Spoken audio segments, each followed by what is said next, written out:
தேவனுக்கே துதி கனம் மகிமை உண்டாவதாக. அன்பான யூடியூப், பேஸ்புக், வாட்ஸ்அப் நண்பர்களே, உங்கள் யாவரையும் ஆண்டவராக இயேசு கிறிஸ்து நாமத்தினாலே தேவக்கரம் ஊழியங்கள் சார்பாக இந்த 5 நிமிட செய்தி நிகழ்ச்சிகளை வாழ்த்தி வரவேற்கிறேன். எல்லாம் சந்தோஷமா இருக்கிறீங்களா? நீங்கள் எல்லாரும் சந்தோஷமா இருப்பதில் கர்த்தருக்குள் விசுவாசிங்க. இந்த நாளிலும் 73வது சங்கீதத்தை நாம் தியானிக்க போகிறோம். இது 73ஆம் சங்கீதம். இது ஆசாப் எழுதின சங்கீதம். 73ஆம் சங்கீதத்தில் மொத்தம் 28 வசனங்கள் இருக்கிறது.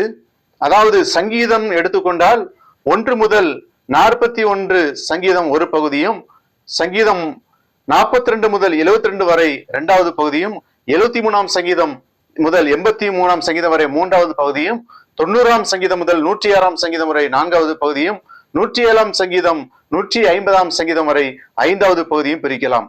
1 முதல் 41 சங்கீதங்கள் ஆதியாகமம் புத்தகத்தை நடந்த சம்பவங்கள் கூறப்பட்டுள்ளது. அதாவது தேவனை குறித்தும் மனிதனை குறித்தும் சொல்லப்பட்டிருக்கிறது. 42ஆம் சங்கீதம் முதல் 72ஆம் சங்கீதம் யாத்ராகமம் புத்தகத்தில் நடந்த சம்பவங்கள் கூறப்பட்டுள்ளது. 73ஆம் சங்கீதம் முதல் 89ஆம் சங்கீதம் வரை தேவாலயம் அங்கே நடக்கிற தொழுகையை குறித்து சொல்லப்பட்டிருக்கிறது. 90ஆம் சங்கீதம் முதல் 106ஆம் சங்கீதம் வரை எண்ணாமம் புஸ்தகத்தில் எழுதப்பட்டுள்ள சம்பவங்கள் சொல்லப்பட்டுள்ளது. அதாவது இஸ்ரவேலருக்கும் புறஜாதிகளுக்கும் நடந்த சம்பவங்கள் சொல்லப்பட்டிருக்கிறது. 107ஆம் சங்கீதம் முதல் 150ஆம் சங்கீதம் வரை தேவனுடைய வார்த்தைகள் இவைகளை குறித்து சொல்லப்பட்டிருக்கிறது.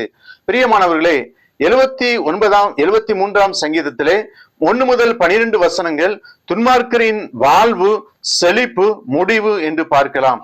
13 முதல் 16 வசனங்கள் நீதிமான்களின் ஏக்கம், துக்கம் என்று தலைப்பிடலாம். 17 முதல் 28 வசனங்கள் தேவனுக்காக வாழ்கின்ற வாழ்க்கையின் மேன்மை என்று தலைப்பிடலாம். பிரியமானவர்களே, முதலாவது வசனத்தை நாம் பார்க்கின்ற பொழுது, சுத்த இருதயம் உள்ளவர்களாகி இஸ்ரவேலருக்கு தேவன் நல்லவராகவே இருக்கிறார். Surely God is good to Israel, to those who are pure in heart. பிரியமானவர்களே, சுத்த இருதயம் உள்ளவர்களாய் இஸ்ரவேலருக்கு தேவன் நல்லவராகவே இருக்கிறான். ஒரு குழப்பத்தை உண்டாக்கும் பிரச்சனை இந்த சங்கீதம் எதிர்கொள்ளுகிறது. தேவன் எல்லாருக்கும் மேலான ஆதிக்க நிலையிலும் நீதியாகவும் இருந்தாலும் துன்மார்க்கர் அதிகமாக வளமடைகிறார்கள். அதே வேளையில் தேவனை சேவிக்கிறவர்கள் மிகுந்த துன்பப்படுகிறார்கள். துன்மார்க்கரில் அனைவருடைய வாழ்வில் தெளிவாக காணக்கூடிய சௌக்கியம் மற்றும் சந்தோஷத்துடன் தன்னுடைய உபத்திரவங்களை ஒப்பிடுகிற போது தேவனை மன உண்மையுடன் சேவிக்கும் சங்கீதக்காரன் அதேரியம் அடைந்திருக்கின்றான். இருந்த போதிலும் துன்மார்க்கருடைய வேதனையும் வருத்தமும் நிறைந்த முடிவையும் நீதிமானுடைய உண்மையான ஆசீர்வாதத்தையும் தேவன் வெளிப்படுத்துகிற போது தேவன் பேரிலும் அவரது வழிகளிலும் உள்ள தன் நம்பிக்கை மீண்டும் நிலைநிறுத்தப்படுகிறது. பிரியமானவர்களே, 17ஆம் வசனத்தை பார்க்கின்ற பொழுது, அவர்கள் முடிவை கவனித்து உணரும் அளவும் அது என் பார்வைக்கு விசனமாய் இருந்தது. அவர்கள் முடிவை கவனித்து உணர்ந்தே. தேவன் துன்மார்க்கரின் முடிவை சங்கீதக்காரனுக்கு தெரிவிக்கின்றார். பிரியமானவர்களே, தேவன் துன்மார்க்கரின் முடிவை சங்கீதக்காரனுக்கு தெரிவிக்கின்றார்.